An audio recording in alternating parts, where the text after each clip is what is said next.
Feliz Dia dos Pais para todos os pais que estão presentes.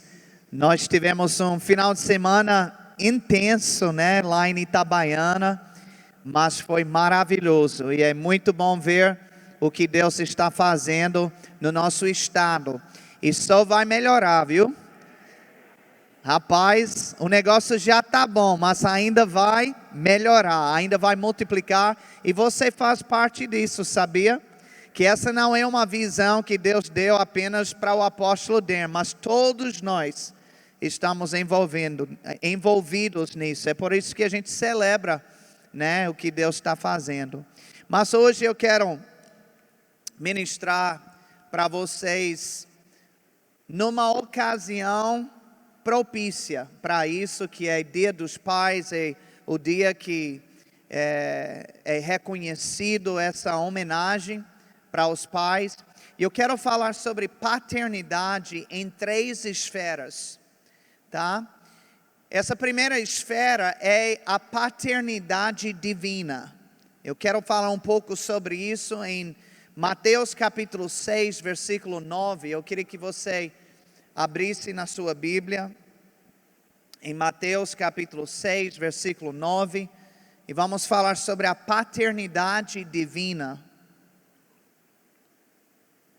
Jesus, ele fala aqui: portanto vós orareis assim: Pai nosso que estás nos céus. E aí ele continua com a oração. Mas eu quero me deparar aqui só com essa primeira parte. Nessa passagem, Jesus ele estava ensinando aos discípulos sobre como orar. E eu quero que você observe a maneira que ele inicia a oração. Ele diz: Pai nosso. Todo mundo diga: Pai nosso. Sabe que isso é significativo? Que Jesus iniciou a oração dessa maneira. Uma das revelações mais importantes do Novo Testamento é que Deus, Ele é o nosso Pai. Nós sabemos, lendo em outros lugares, que Deus é um juiz, Deus ele é um general, Deus ele é muita coisa. Mas quando Jesus fez a oração, observe que ele não disse general nosso, ele não disse juiz nosso, não, ele disse Pai nosso. Porque ele quis enfatizar essa faceta, esse aspecto de Deus na nossa vida. Quando se trata de oração, quando se trata de intimidade, a gente precisa enxergá-lo como nosso Pai amado. E, inclusive, o apóstolo Paulo, ele reafirmou esta verdade em Romanos 8,15. Ele disse: porque não recebestes o espírito de escravidão, para viverdes outra vez atemorizados, mas recebestes o espírito de adoção, baseados no qual clamamos: Abba, Pai. Ele disse que nós recebemos o espírito de adoção. Agora, esse conceito de adoção não existia na cultura judaica. É por isso que você nunca vai encontrar Jesus falando ou ensinando a respeito disso. Mas na cultura romana e gentia, esta era uma prática comum. E é por isso que Paulo, ele fez questão de colocar essa ilustração na sua carta, porque ele sabia que eles iriam entender. Inclusive, para nós que moramos aqui no Brasil, a adoção é algo que a gente também entende. Inclusive, aqui no Brasil, existe uma criança que é adotada a cada 4 horas. Então, a adoção é um conceito que a gente entende. E quando um casal assina os papéis de responsabilidade, imediatamente eles se tornam os pais legítimos daquela criança. Mesmo que a mulher não tenha parido a criança, mas por causa da adoção, é legitimamente o seu filho. E é isso que aconteceu conosco, quando a gente confessou Jesus como Senhor da nossa vida. Amém? A Bíblia diz em Gálatas capítulo 3, todos sois filhos de Deus, mediante a fé em Cristo Jesus. Então, nós fomos adotados, mas a adoção não foi consolidada no papel, mas sim no Espírito. É por isso que ele disse que recebemos o espírito de adoção. E eu vou lhe dizer uma coisa: se um documento tem uma força tão forte, quanto mais algo que está selado no Espírito de Deus. Aleluia. Então, veja que ele disse que é por meio desta adoção que nós o chamamos de Abba Pai. Diga Abba Pai. Essa não é a primeira vez, inclusive, que vemos essa frase na Bíblia. Quando Jesus estava orando em Getsemane, antes da sua crucificação, ele novamente chamou Deus de Abba Pai. Agora, além do grego, sabemos que Jesus ele falava no grego koiné, que era o grego comum do dia a dia, mas ele também falava aramaico. E esta palavra Abba é uma palavra aramaica.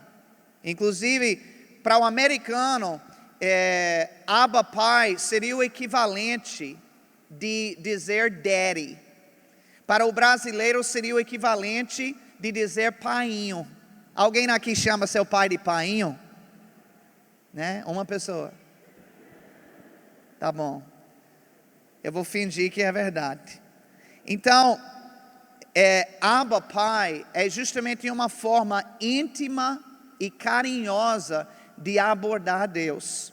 E sabe que Deus, Ele quer que nós nos aproximemos dEle desta maneira. Com essa intimidade, com esse carinho, como um pai de amor que quer realmente estar próximo de nós. Amém? Tá tudo bem por aqui?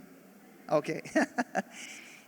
Jesus ele contou, inclusive, uma parábola que é conhecida como o filho pródigo. Eu até fiz uma pesquisa, eu estava procurando a passagem, eu botei um nome pródigo, e eu não encontrava. É porque não está na Bíblia não, é o título que botaram lá para descrever a parábola, né? A parábola do filho pródigo. A palavra pródigo significa gastador, é aquele que dissipou todos os seus bens. E esse filho, ele errou muito feio, de fato. Chegou no fundo do poço.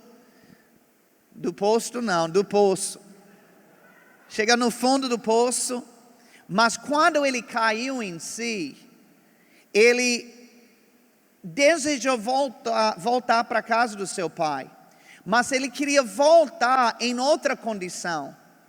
Ele disse, olha, eu estou passando fome aqui. Ele está cheio de servos lá que pelo menos comem diariamente. Ele disse, eu vou voltar para lá, tá? Eu vou ganhar coragem de encarar ele. E eu vou pedir para ele assinar minha carteira.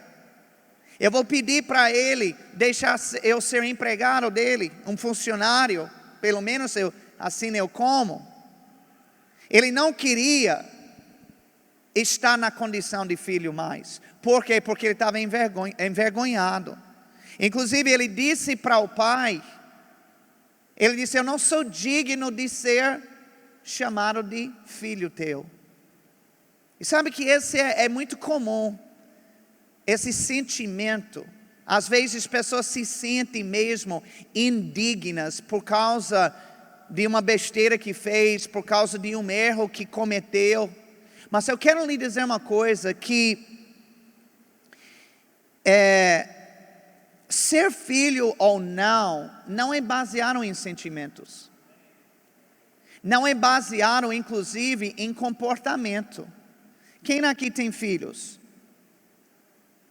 Ok? Dos que levantaram a mão, quantos de vocês, o seu filho já errou? Ok? Baixa a mão. Quantos de vocês que têm filhos que já erraram várias vezes?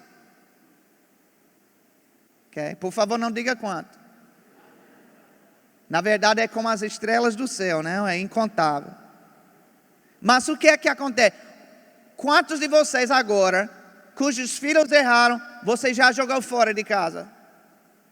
Ninguém. Por quê? Porque o fato de ter um comportamento favorável ou desfavorável não muda o vínculo familiar.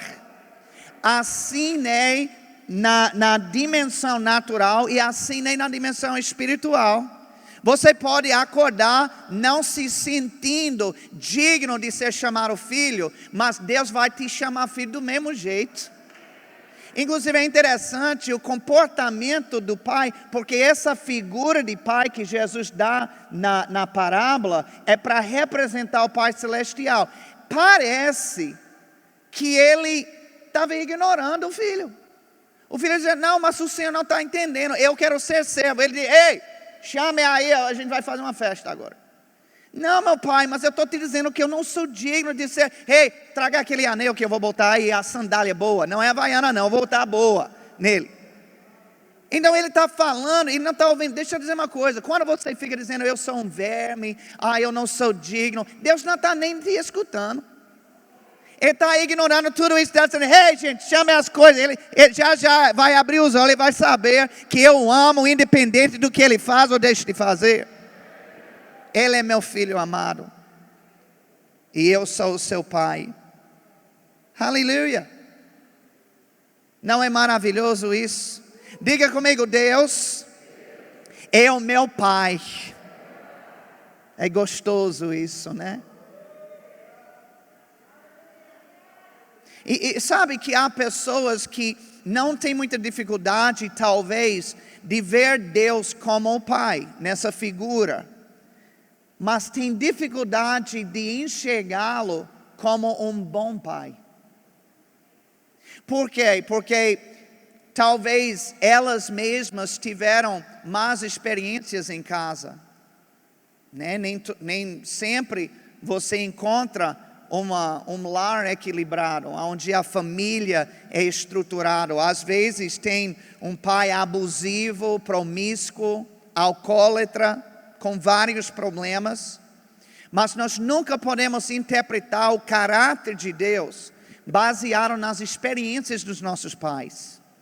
Nós interpretamos as experiências dos nossos pais à luz do caráter de Deus. Deus é o padrão perfeito e o modelo exato de paternidade. Eu já fiz a oração muito ao longo desses anos para o Senhor. Eu disse, Senhor, me ensine a ser pai. Me dê sabedoria, me mostre, tem coisa que eu não sei fazer. Me ajude. E eu vou lhe dizer uma coisa. O melhor exemplo de um pai infalível, que nunca errou, é Deus. Quando a gente olha para Ele e imita Ele, a gente vai ser o melhor pai aqui nessa terra. Nós podemos aprender as coisas positivas do nosso Pai Celestial, do mesmo jeito que podemos aprender as coisas negativas do nosso pai carnal. Amém? Então existe esta paternidade divina, onde Deus é o nosso pai, Ele quer ser visto assim, Ele quer ser reconhecido assim, Ele quer te tratar como filho e Ele quer que você trate Ele, não somente como pai, mas como Abba Pai. Intimidade, carinho, amém? Existe também essa outra esfera que eu quero tratar, que é a paternidade natural. Agora, antes de eu entrar mesmo no ensino sobre isso, eu quero dar uma definição bíblica de pai. E talvez você ache até isso desnecessário, mas no dia em que nós estamos vivendo, até isso se torna necessário. Porque tem pessoas que estão querendo mudar as definições de palavras que têm sido estabelecidas há séculos. Então, biblicamente, um pai é uma pessoa do sexo masculino que tem pelo menos um filho que ele gerou ou que ele adotou. Isso é que é um pai de verdade. Eu lembro que alguns anos atrás eu estava em algum lugar justamente comemorando o Dia dos Pais. Aí pediram para eu dar uma palavra e eu ministrei lá. E teve a hora da oração, quando eu iria orar por todos os pais presentes. E alguém gritou lá: sim, mas e as mães solteiras que fazem o papel de pai? Você não vai orar por elas? Eu disse: não, realmente, é isso mesmo. Aí eu orei por essas mães também fazendo o papel de pai. E aí eu nunca tinha pensado sobre isso, aí eu continuei fazendo isso. Até que recentemente Deus me corrigiu sobre isso. E me mostrou que, na verdade, de acordo com a Bíblia, nenhuma mulher pode fazer o papel de pai. O que pode acontecer é que ela pode criar os seus filhos sozinha e Deus, Ele derrama uma graça dobrada sobre a vida dela, para que ela possa se desdobrar de uma forma sobrenatural. Mas o papel de pai mesmo só pode ser cumprido por uma pessoa do sexo masculino. Na verdade, se duas mulheres passarem a viver um relacionamento homoafetivo e elas resolverem criar filhos juntas, elas podem até cuidar daquela criança em várias esferas, mas o suprimento paterno elas nunca terão condição de dar. Inclusive, uma delas pode se vestir de homem, pode tomar hormônios para que pareça com homem, mas biblicamente e cientificamente é impossível que uma mulher seja pai. Da mesma maneira que é impossível que um homem seja mãe. Gênesis 1, versículo 27 diz que criou Deus, pois, o homem à sua imagem, a imagem de Deus o criou. Homem e mulher os criou. Quem determina se um ser humano é homem ou mulher é o Deus que lhe criou. Vocês estão comigo? Eu não posso acordar hoje e dizer: rapaz, sabe uma coisa, eu estou me sentindo tão feminina. Eu acho que hoje eu sou mulher. Não é assim que funciona. Nem biblicamente, nem cientificamente. O cartório pode até mudar o nome da pessoa, mas ele não pode mudar o seu sexo biológico. O médico pode até retirar membros do corpo da pessoa, mas ele não pode mudar a sua genética. Em nenhum lugar da Bíblia você encontra uma pessoa sequer que nasceu como mulher sendo chamada como pai. Não existe. Vocês estão comigo? Agora, eu quero que você abra comigo em Efésios capítulo 6. A partir do versículo 1, Efésios capítulo 6, e vamos ler de versículo 1 a 4, eu quero abordar algumas coisas diferentes aqui nessa passagem. Ele diz: filhos, obedecei a vossos pais no Senhor, pois isso é justo.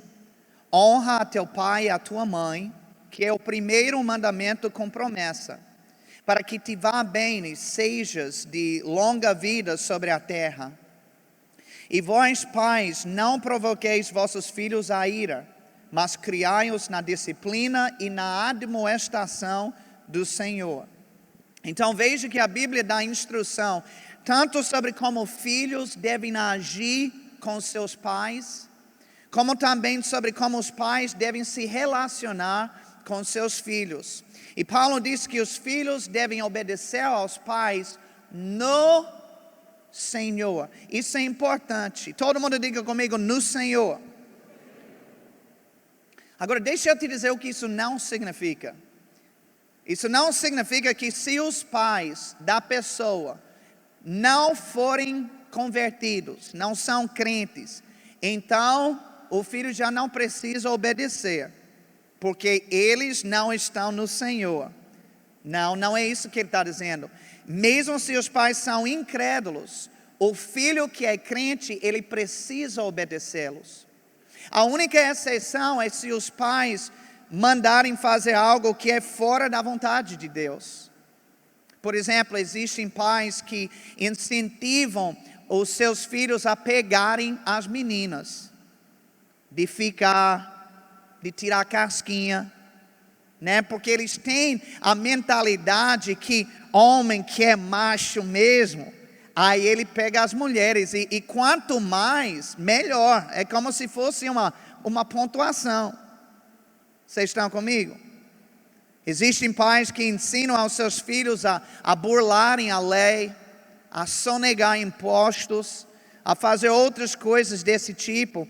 E os filhos nesta condição não precisam e nem deviam obedecer aos seus pais. Por quê? Porque nós também temos uma paternidade divina. Nós temos um Pai celestial que é superior aos nossos pais carnais. E quando há divergência aqui, a gente tem que recorrer para cá.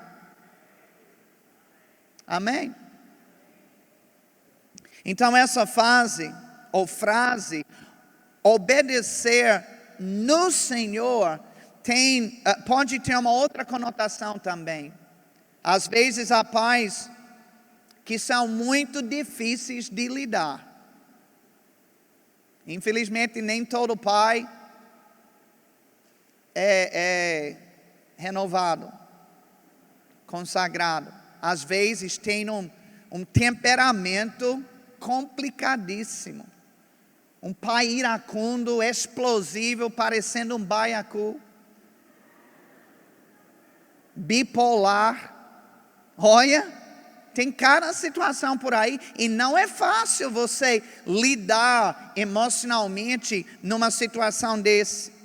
E nesses casos, é necessário literalmente obedecê-los no Senhor, ou seja, na graça do Senhor, porque na sua própria força você não consegue, na sua própria força você vai ficar chateado, você vai levantar a voz, você vai proferir uma palavra que não deveria, que vai se arrepender. Não, você tem que simplesmente pedir uma multiplicação da graça de Deus para lhe dar a habilidade de saber como responder, quando responder, como lidar com aquilo. Eu quero lhe dizer uma coisa: o Espírito Santo está dentro de você para te ajudar nisso também.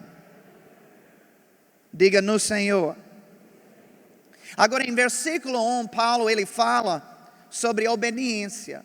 Já no versículo 2, ele fala sobre honra, né? Essas duas coisas, elas operam juntas, mas elas não são a mesma coisa. Existem distinções entre elas. Por exemplo, todo filho precisa honrar aos seus pais sempre, sem exceção. Mas nem todo filho precisa obedecer aos seus pais sempre. Depende da fase de vida que esse filho se encontra. Por exemplo, teve um momento na minha vida quando Deus estava me guiando para ir para as Filipinas, para pastorear uma igreja lá. Minha mãe chorou, ela apelou para eu ficar. Ela disse que tinha um monte de pecador lá na cidade, que eu não precisava viajar tão longe para evangelizar, que eu podia ficar aí, montar uma igreja, fazer o que fosse. E eu tive que desobedecer a minha mãe. E eu quero lhe dizer uma coisa: eu fiz certo. Eu sei que às vezes isso até soa estranho. Não, você foi certo em desobedecer sua mãe? Não, eu fui certíssimo. Eu acertei de cheio. E sabe que há momentos assim como este, quando você, especialmente quando entra na fase de adulto. Eu já vi muitos filhos adultos que se meteram em complicações porque eles misturavam as bolas. Eles não entendiam a diferença entre a obediência e a honra. Estavam achando que era tudo a mesma coisa e não é. Porque eu nunca deixei de honrar minha mãe. Eu desobedeci total o que ela pediu, mas eu honrei até o fim da vida dela. Eu honrei com palavras, eu honrei com gestos, eu honrei com dádivas, contribuições, de várias maneiras. Vocês estão comigo? Tem, de repente, um rapaz que se casa com uma moça, e aí, ao invés de combinar as coisas com a esposa, sabe o que ele faz? Ele vai escutar mamãe. E mamãe está falando totalmente diferente de Dona Maria, que é a esposa. Aí o que é que ele faz? Ele obedece à mãe. Sabe o resultado disso? Confusão. Confusão no lar. E aí o diabo pega carona e tem casamentos que nem existem hoje. Por quê? Porque o filho ou a filha obedecia a mãe ou o pai acima do cônjuge. Deixa eu dizer uma coisa, isso é infernal, isso é diabólico. Não é assim. A primeira pessoa na sua família, no seu lar, que você tem que analisar, escutar, é seu cônjuge. Não é mãe e pai aqui, cônjuge aqui, é o contrário, é invertido. Meu Deus, está muito entusiasmo aqui hoje à tarde, hoje à noite. Ainda bem que você está de máscara para eu não ver a careta. Mas o que eu estou falando é a verdade. E se você atender essas palavras, vai poupar seu relacionamento, vai poupar você de muita tribulação desnecessária. Basta colocar as coisas na ordem que o próprio Deus estabeleceu. Às vezes a gente quer mudar a ordem e quer que a bênção de Deus seja igual. Não é, não pode. Se você quer a plenitude da bênção de Deus, simplesmente encaixe na ordem que Ele estabelece. Primeiro isso, segundo isso, terceiro isso, pronto, deu certo. Está funcionando. Funcionou para mim e continua funcionando. Aleluia. Agora, no nosso texto, Paulo também dirige uma palavra para os pais. E ele disse que eles não devem provocar aos filhos. Às vezes eu gosto de brincar com Emily, né? Aí eu fico brincando, mexendo com ela, e ela sempre me lembra desse versículo. Pense no versículo que ela sabe de cabeça. Ela disse: painho, a Bíblia diz para não provocar os filhos. O que é que ela está dizendo? Você está me irritando. Não estou gostando. Mas sabe que uma das formas principais que pais podem provocar os seus filhos é quando eles pedem para eles fazerem coisas que eles mesmos não fazem. Aquele famoso, faça como digo, mas não faça como eu faço. A Bíblia chama isso de hipocrisia. Todo pai, ele precisa ser exemplo para os seus filhos. O problema de viver assim, de agir assim, é justamente que não há exemplo. E nós somos instruídos por Deus para ensinar muito mais com a vida do que com a boca.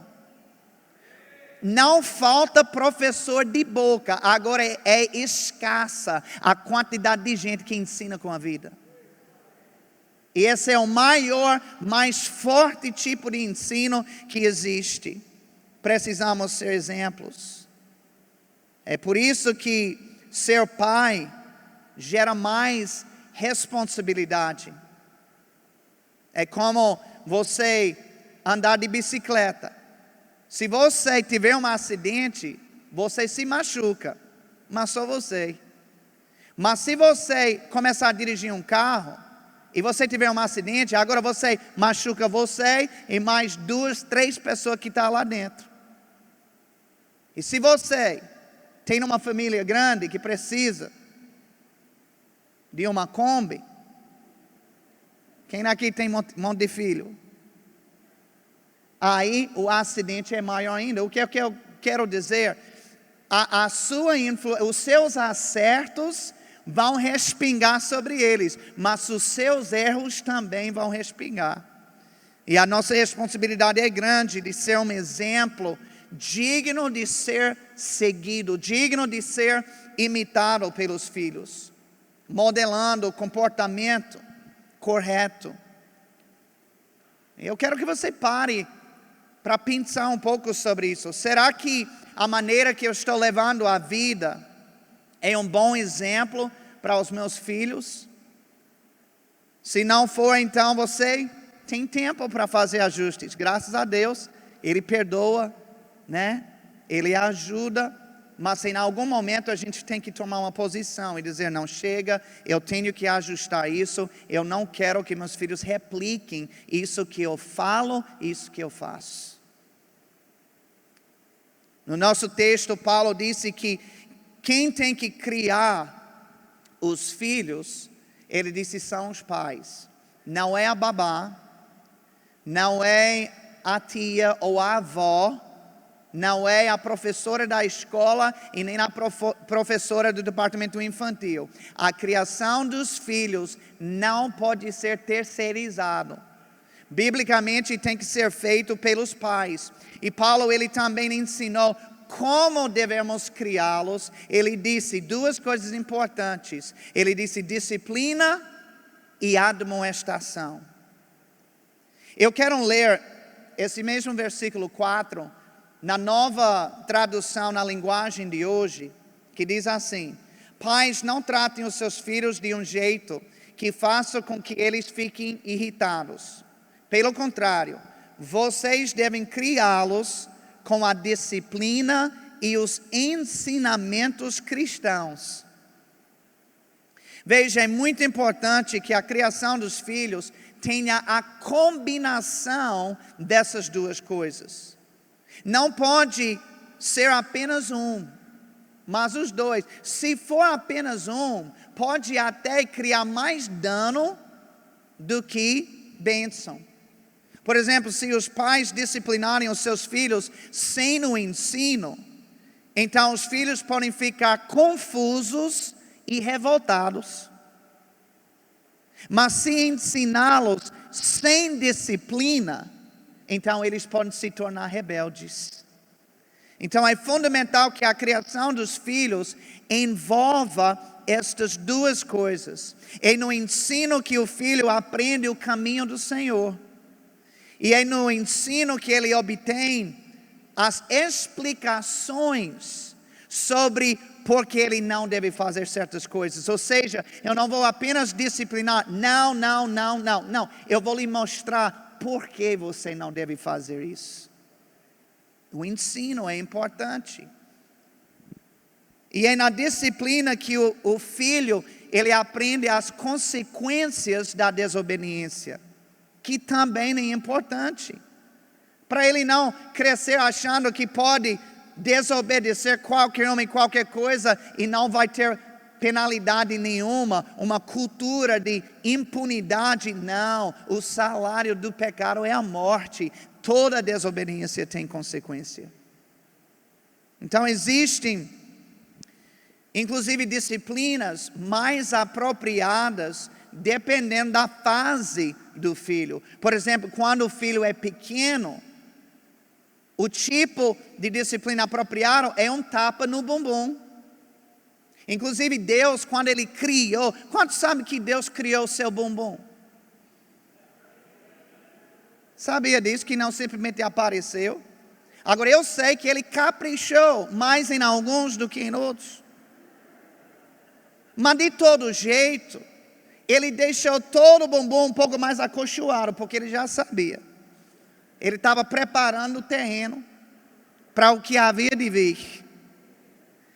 E a Bíblia diz, em Provérbios 23:13, eu estou lendo da versão ampliada, que diz assim: não retenha a disciplina da criança se você golpeá-lo com uma vara de cana, aplicada com sabedoria divina, ele não morrerá. Todo mundo diga comigo, ele não morrerá. Agora, eu sei que pelo escândalo que ele vai fazer, vai parecer que ele está morrendo. Eu sei porque eu tenho 2 filhos. Já passei por essa fase. Mas a Bíblia diz que ele não morrerá. Amém. Queridos, muito importante o que eu vou dizer. Cuidado com pessoas que querem ser mais inteligentes do que a Bíblia. Há uma geração que está ensinando que você não pode disciplinar uma criança fisicamente em hipótese alguma. Mas para acreditar nisso, a gente literalmente tem que rasgar algumas páginas na Bíblia. O que a Bíblia é contra é todo e qualquer abuso físico. Abuso físico é um pecado, é totalmente inaceitável. Mas a disciplina física que a Bíblia ensina não é abuso. Vocês estão comigo? Hoje, existem muitas crianças que são altamente desrespeitosas, rebeldes, violentas, porque os seus pais decidiram seguir mais alguns vertentes da psicologia do que da própria palavra de Deus. Então tenha cuidado com qualquer estudo ou qualquer ensino que orienta de uma forma diferente daquilo que a Bíblia ensina. Amém? Agora, quando aquele filho pequeno vai crescendo, se torna adolescente, não adianta mais dar tapa no bumbum.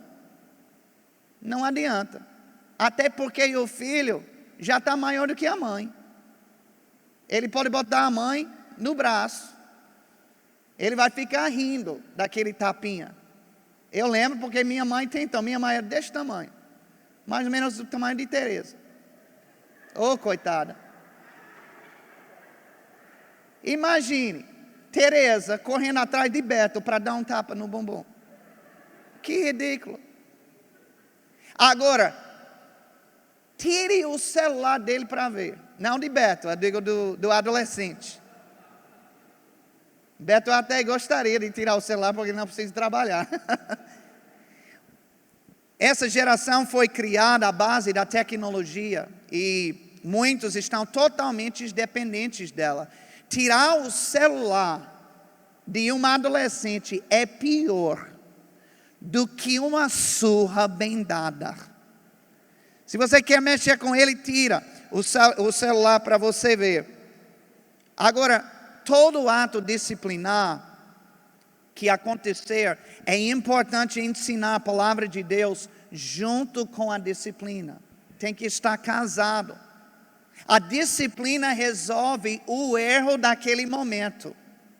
Mas o ensino faz com que os erros não se repitam. Vocês estão comigo? Glória a Deus. Então nós temos a paternidade divina, que é Deus como nosso Pai e nós como filhos dele. Nós temos a paternidade natural, onde Deus ele nos faz ser pais de filhos, ter o privilégio de criar, e ele nos instrui como deve funcionar isso. E por final, a última esfera que eu quero tratar é a paternidade espiritual. E eu queria que você abrisse comigo em 1 Coríntios capítulo 4 e versículo 15.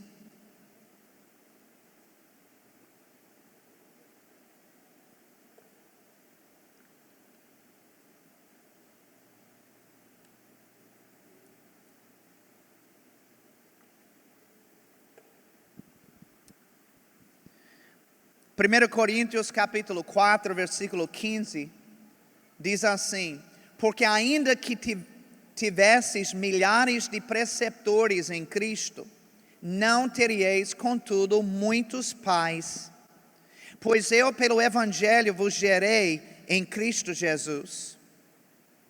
Agora, Paulo estava falando aqui em termos espirituais. E eu vou lhe dizer uma coisa, hoje em dia é possível aprender a palavra de Deus com muita gente. Através do YouTube, do Instagram, de livros, de cursos online e presenciais. Mas Paulo ele faz uma distinção entre mestre e pai. Isso tem que ficar muito claro também para você. O mestre ele vai lhe ensinar princípios, mas um pai vai zelar pela sua vida. Um pai é que vai orar por você, é que vai visitar você quando você está com necessidade. Ele vai te acompanhar nos altos e nos baixos. Ele vai te treinar e lhe dar oportunidades que mais ninguém daria. Tenha muito cuidado de não dar mais valor e prestígio a um ministro qualquer do que você dá para o seu pai espiritual. Paulo, ele batia nessa tecla com os coríntios, porque eles estavam fazendo exatamente isso.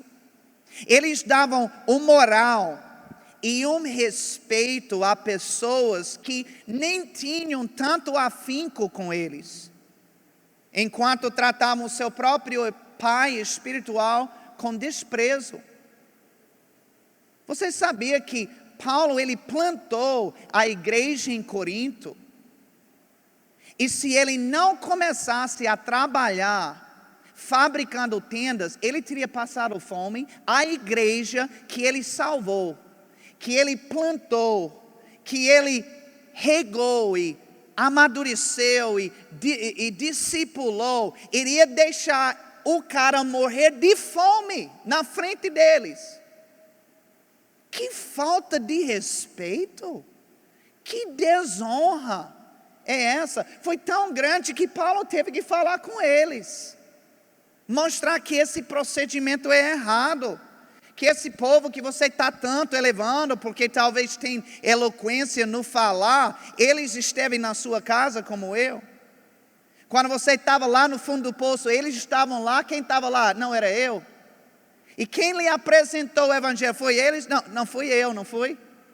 Paulo foi futucando mesmo, para que caísse a ficha, para que os olhos se abrissem. Queridos, desprezar a nossa paternidade espiritual, além de ser totalmente antibíblico, é feio. Quem acha que isso é feio? Uma pessoa que investiu, às vezes durante anos na sua vida.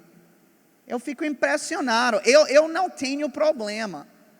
Por exemplo, se uma pessoa vier e diz que Deus falou comigo, eu entendo que está na hora de eu sair da igreja para ir para outra igreja, tudo bem. Mas tem gente que já esteve talvez 10 anos, 15 anos, você acompanhando a vida, sai da igreja e nem dá um tchau. Que falta de respeito. Vocês estão comigo? A gente precisa amadurecer como corpo de Cristo. A gente precisa resgatar a honra dentro da igreja do Senhor. Eu gosto de comparar isso aí entre uma babá e uma mãe.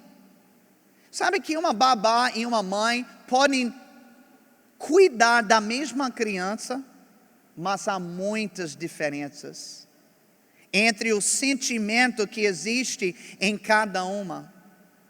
Uma faz para receber dinheiro, a outra faz por amor. Uma faz em horários marcados, a outra não tem hora certa.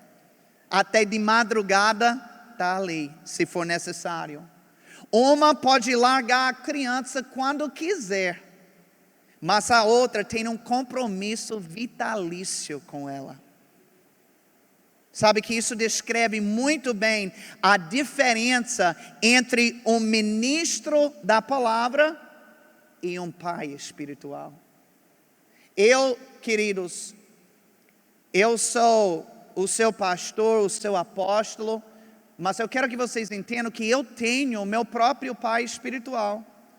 Eu tenho alguém que zela pela minha vida, e alguém a quem eu presto contas. E se eu precisar, em qualquer momento eu posso procurar. O pastor Gary Hoffman, inclusive ele só não veio o ano passado por causa da pandemia, mas já ele vai vir. E ele sempre vai vir, porque eu quero honrar a vida dele. E eu quero que todo mundo saiba que esse é o meu pai espiritual, que me amou e que cuida de mim até hoje. Mais de 25 anos investindo na minha vida. Você acha que eu sou doido para virar minhas costas e não dar nada? Enquanto eu tiver fôlego nessa boca, eu vou engrandecer o nome dele, eu vou honrar a vida do meu pastor. Vocês estão comigo? Olha, eu não estou com raiva não, viu? Se alguém achou que eu estava. E nem estou falando por alguma experiência pessoal. Eu estou ensinando mesmo a palavra. É porque eu acho que... E quando eu falo a igreja inteira, eu não estou dizendo que todos vocês, só vocês. Não, eu estou falando a igreja de Cristo. Perdeu muito ao longo dos anos. Vocês sabem que antigamente, contrato não existia não. Ninguém sabia nem o que era contrato, você assinar um contrato. Não, rapaz, era de boca. Tá tudo certo, tá tudo certo. Ninguém voltava atrás. Se fez um compromisso de boca, era assim. Porque a gente tem tantos... Olha, meu cunhado, ele é advogado lá nos Estados Unidos. Quando ele veio para o Brasil, ele ficou impressionado a quantidade de advogados que ele conhecia. Ele disse, rapaz... Tem advogado em tudo que é lado. Por quê? Porque falta honra. A falta de honra.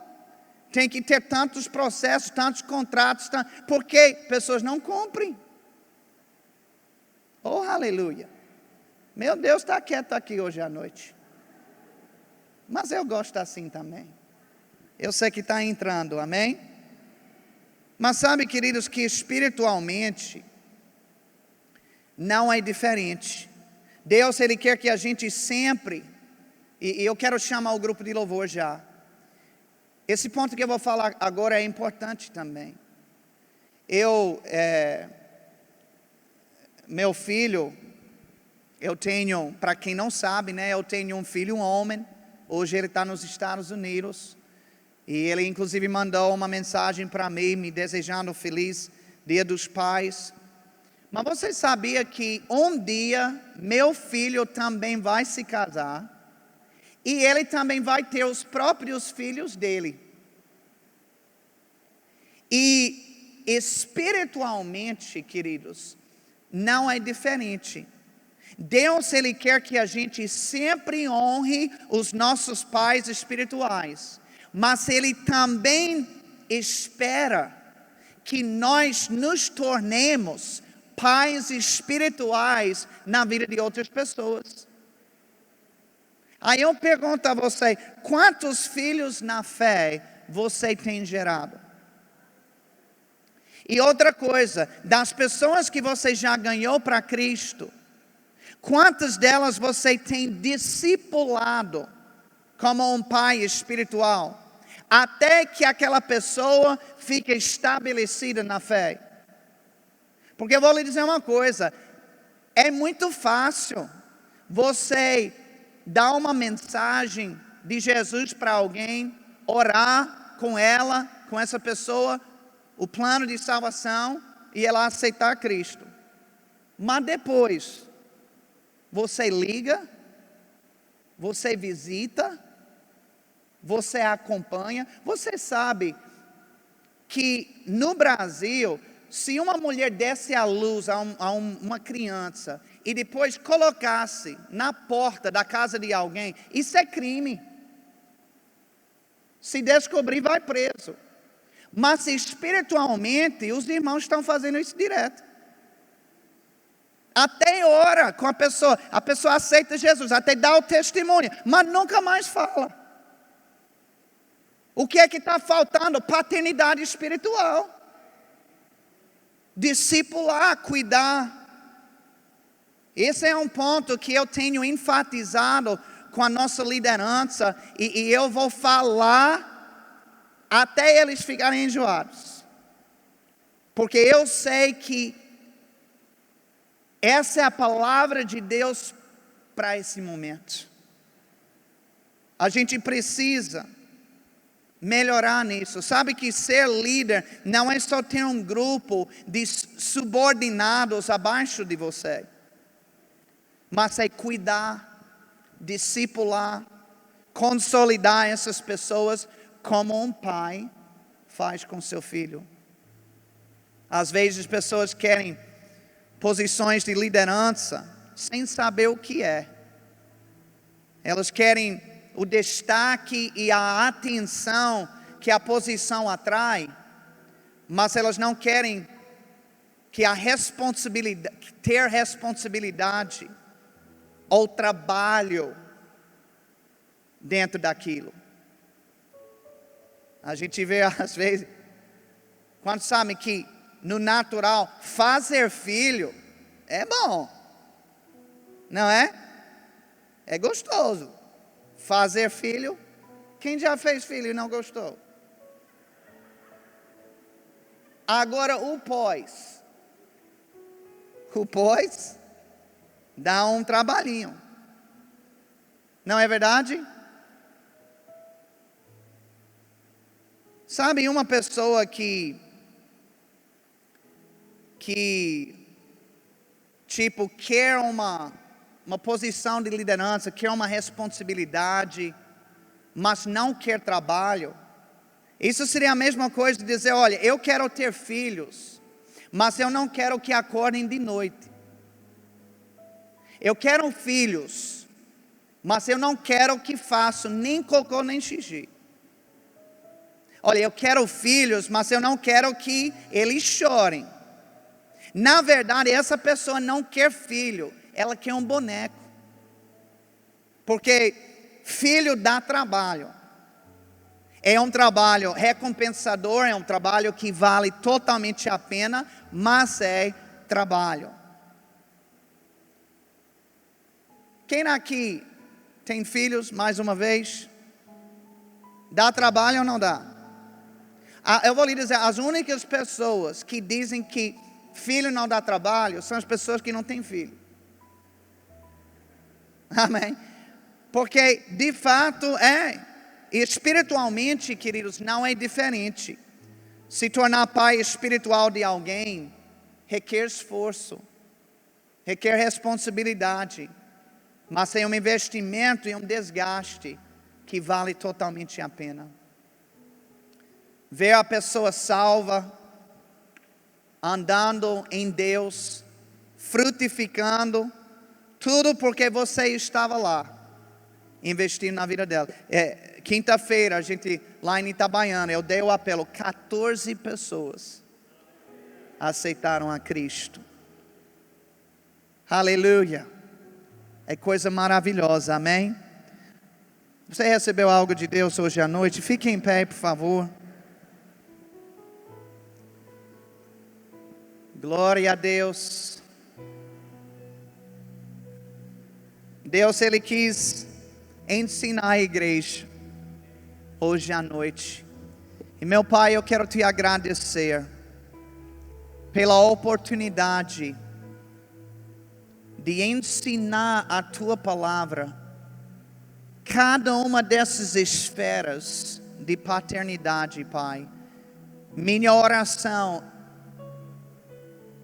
é que cada pessoa aqui possa ter aguçada na sua vida seu relacionamento pessoal com Deus Pai, com mais intimidade, com mais afeto, seu relacionamento no lar, que os princípios da tua palavra sejam aplicados de fato e de verdade, que o Senhor conceda mais graça para eles nesse contexto familiar. E como pais espirituais, que o Senhor restaure a honra em nosso meio.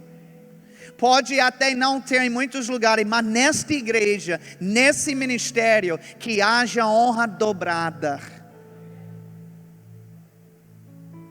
E que o Senhor possa levantar entre nós pais e mães espirituais, que não brincam de igreja não, mas que amam vidas, ao ponto de evangelizar, ao ponto de sair da sua casa para ofertar na vida de alguém, para fazer uma diferença, para dar uma palavra, um abraço, um gesto de carinho, e até mesmo de acompanhar até essa pessoa ficar firmada na tua palavra. Eu te dou graças, Pai, por amadurecimento, maturidade chegando com força para a tua igreja, em o nome de Jesus. Amém.